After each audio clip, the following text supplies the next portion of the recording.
If you want to change your username on Reddit, then here's what you're going to do.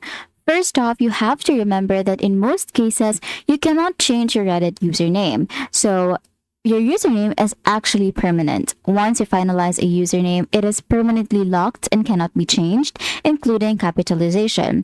There is some 30-day exception though. This is applicable for some scenarios. So if you created your account by signing up with your Google account or Apple ID, you're typically given an automatically generated username and have a 30-day window to choose a custom one.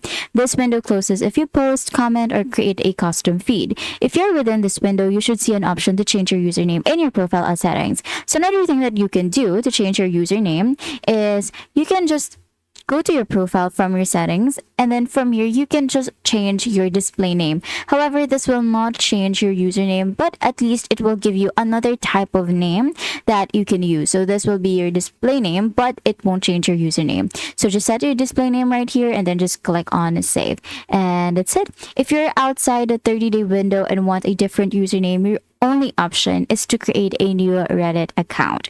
And that's it. That is how you're going to change your username on Reddit, which you cannot. If this video helped you, please don't forget to like the video and subscribe to the channel for more videos like this. Thank you for watching, and I will see you in the next video.